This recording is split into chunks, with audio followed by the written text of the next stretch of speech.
Jadi masuklah sekarang di segmen mobil donor.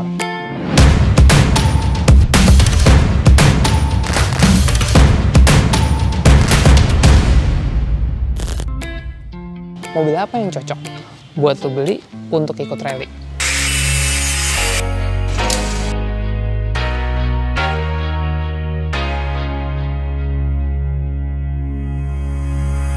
Terlalu banyak dari kita yang anti beli mobil baru untuk jadi mobil donor, mobil balap. Karena apa? Karena pasti pemikirannya nih lebih mahal, kemudian sayang buat dibongkar. Habis itu kita juga punya pola pikir kalau pakai mobil balap baru, nanti kalau dijual lagi harganya berapa ya? Rugi nggak gua? Bener nggak kayak gitu? Bener nggak kayak gitu?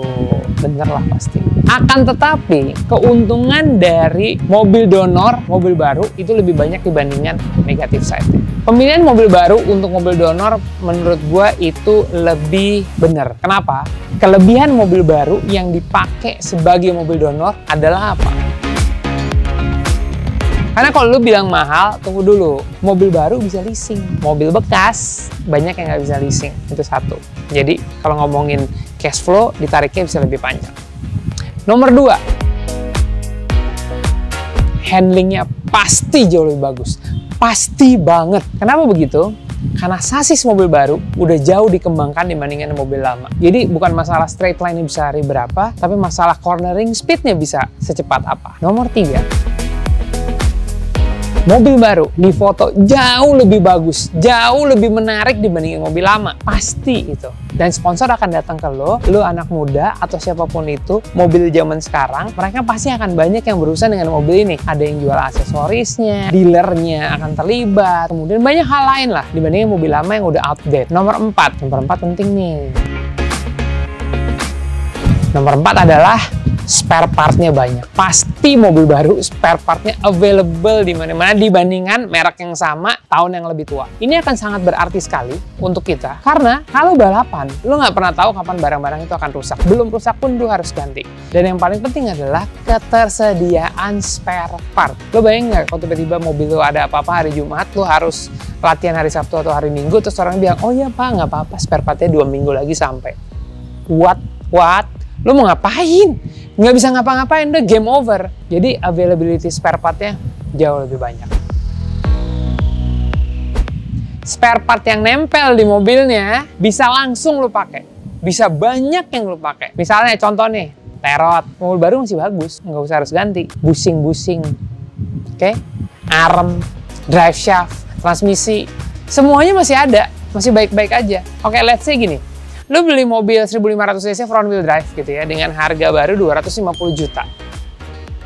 Ada mobil yang sama udah 3 tahun kemudian harganya 175 juta lah gitu ya. 175 juta gitu. Oke. Ini ada beda 75 juta nih. Tapi yang ini cash, yang ini lu bisa leasing satu. Kalau ngomongin handling oke, belum beda jauh lah handlingnya. Oke, masih satu body yang sama, generasi body yang sama. Tapi lu bisa bilang spare partnya lu nggak tahu mana yang harus lu ganti yang ini, which is mungkin bisa tambah 25 juta, oke? Sisanya 50 juta nih bedanya, masih lebih murah mobil bekas. Habis itu yang lu nggak tahu, ini mobil pernah nabrak apa enggak, bodinya masih lempeng apa enggak, ada unsur gambling di situ, yang ini nggak ada. Terakhir pas mobil lu bongkar, lu lihat karatan kah, atau ada yang miring kah, itu lu nggak pernah tahu. Dan yang terakhir, begitu mobilnya jadi, gini, duh mobil gue pengen facelift nih, jadi kayak mobil yang baru ini, karena bumper yang ini udah kelihatan tua, lampunya juga gitu, nggak enak kelihatan kita, lo facelift lagi, udah akhirnya lebih mahal daripada yang ini. Jadi gitulah kejadiannya. Jadi lo pikirin, secara cash flow lo untung, karena ditariknya agak jauh, kemudian secara penampilan juga lo untung. Secara performance sih jangan ditanya, udah pasti lebih bagus yang baru daripada yang lama. Gua juga tahu ada satu budaya yang nggak bisa dihindari, yaitu budaya main aman. Kenapa banyak orang nggak berani mencoba untuk pakai mobil baru? Karena nggak ada temennya. Kalau yang lain udah pakai mobil merek A, misalnya mobil tahun 90-an, Ya karena populasi mobil 90-an ada, terus di-maintain aja. Contohnya di rally. Di rally banyak mobil yang lama ada gitu, tapi mobil baru juga mulai masuk. Nah, andalan masa lalu dibandingin andalan masa sekarang itu mesti balance. Karena banyak orang yang selalu memaintain mobil lama, sampai gue punya satu mobil yang akhirnya udah keliling kemana-mana mobilnya, dan sampai sekarang masih ikut rally juga. Gitu, mobil tarikan depan. Kalau mobil 4-wheel drive, unfortunately, memang di Indonesia nggak banyak pilihannya, jadi kita harus memang memaintain yang lama. Tapi kalau mobil 2-wheel drive, pilihan kita banyak. Nah, sayangnya mobil 2-wheel drive yang gue bangun di tahun 90-an sampai 90-an 2000 sampai sekarang masih ikut terus.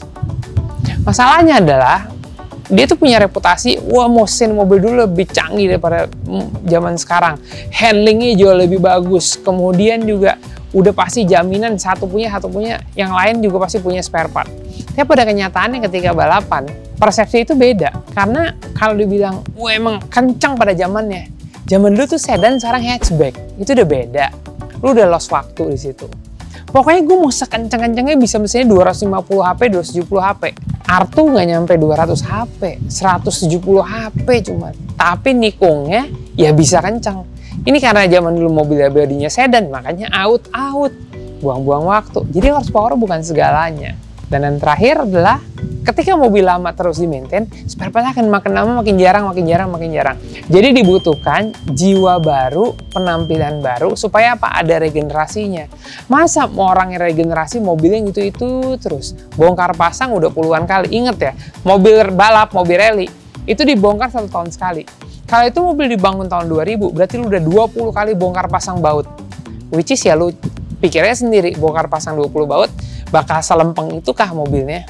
Belum tentu, men. Jadi tolong di-consider. Nah, masalah harga itu tergantung sekali dengan kelas apa yang lu mau ikutin. Antara kelas front wheel drive, atau kelas rear wheel drive, atau kelas Jeep, atau kelas sedan 4-wheel drive, variasinya luar biasa banyaknya. Sebagai gambaran aja, yang baru gue buka kelas adalah F1 1500cc, which is sedan 1500cc bergerak roda depan. Nah, ini adalah paket yang menarik, karena gue konsepnya, gue tahu market orang yang punya fokus sama beli jadi itu banyak banget. Artinya kalau beli jadi tetap harus mobil bekas kan. Tapi mobil bekas yang seperti apa? Makanya gue berkonsultasi dengan komisi teknik dan juga komisi balap di rally. Apa kabar sih mobil-mobil ISOM atau one make race atau ITCC? Biasanya itu regenerasi berapa tahun sekali? Ternyata cuma 3 tahun sekali facelift ganti model. Dan ini dijual dengan harga yang very affordable gitu. Antara 150 sampai 250 juta. Ya kadang-kadang bisa 300 juta tergantung parts yang nempel. Cuman ingat, keuntungannya beli mobil second dari balap adalah lu untung sama waktu. Lu nggak rugi waktu sama sekali. Lu beli jadi, udah dapet mobilnya, tinggal pakai, tinggal upgrade. Kalau lu ikut balapan aspal, ya tinggal pakai, pasang bangku sebelah jadi. Tapi kalau mau ikut balapan gravel, at least udah 80% jadi, tinggal ganti suspensi sama pasang deck. Jadi deh mobil. So, itu tergantung sama lu. Kalau lu suka mobil tarikan belakang, itu lebih banyak lagi pilihannya. Mau dari mulai kelas retro, dari mulai DX, sampai BMW, sampai Silvia, dan lu bisa mengkaryakan mobil-mobil drifting untuk ikutan sprint rally aspal. Karena ya kemarin udah terbukti banyak yang ikutan. Amandio pun ikut naik mobil super touring, ada di depan, di top 5 kejuaraan umum. Jadi ya mobil balap jangan dikecilkan, karena akan tetap bisa kompetitif di kejuaraan rally aspal. Terus terakhir mobil 4-wheel drive. Nah, mobil 4-wheel drive ini pilihannya kan kalau nggak Evo atau Subaru. Jadi pilihannya cuma 2 itu aja selama ini. Dan yang populer di Indonesia ini adalah Evo, mulai dari Evo 4, 6 nggak ada, mobil cuma ada 2 biji. 8 banyak, 9 ada, 10 banyak. Terus kalau Subaru ada N10, 11, 12, 14, 15. Yang terakhir sebutannya N16. Itu dari mulai yang matanya bulat, matanya lancip, sampai ganti model, sampai jadi hatchback, itu cukup beredar. Dan range harganya adalah kalau Evo 4 standar, nggak pakai dog drive, nggak pakai segala macam, mungkin gue bisa bilang mungkin 400-500 juta gitu. Kalau Subaru yang full spec atau Evo 10 full spec sama aja ya, karena tahun kelahirannya sama, between 1,5-an gitu M. Ini tergantung orangnya juga, karena ada mobil yang ada tapi udah capek harus di rebuild. Rebuildnya juga ongkosnya bisa 100 juta sampai 200 juta. Jadi orang bisa jual antara 1,3 sampai 1,7 lah gitu ya, range-nya. Tengah-tengah 1 M tadi, 1,5 tadi gue bilang.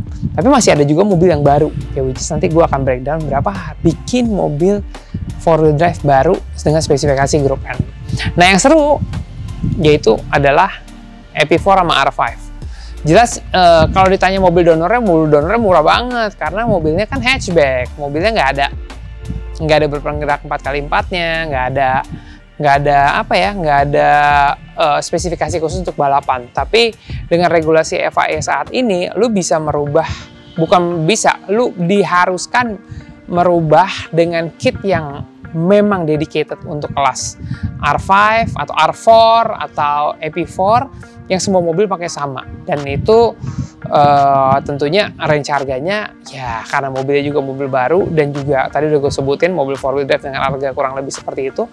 Ya jatuh-jatuhnya serupa, teman bedanya ini masih baru. Jadi ya harganya pasti lebih tinggi lagi daripada mobil-mobil berbasic 2000 cc turbo 4-wheel drive. Karena yang dipakai di EP4, R5, ataupun R4 adalah teknologi paling baru masa sekarang.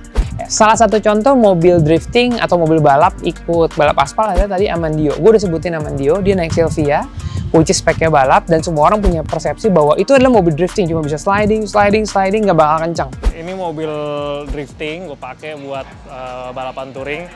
Tapi mesinnya semua sama, mesin drifting, semua gearbox drifting, cuman gue berubah setupnya doang. Gitu. Tadi base time ini tahun ini base time-nya 141, cuman kalau balap ya 143 lah gitu.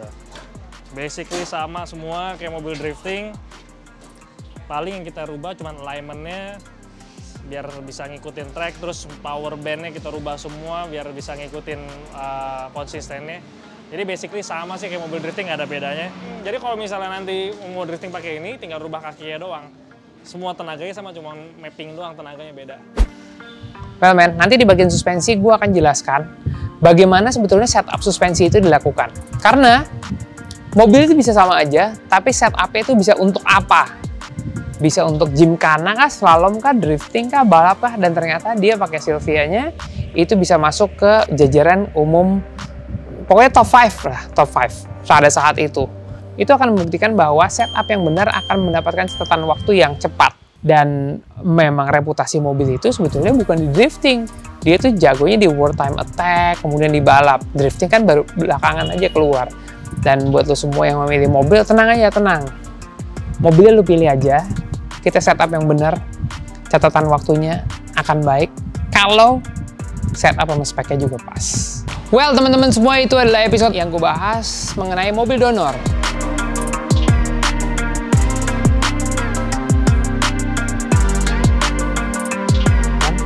Terus tiba-tiba gue ngoper. Pas ngoper gigi ini jalan nih, dog ringnya jalan ya. Ya, ini namanya dog ring.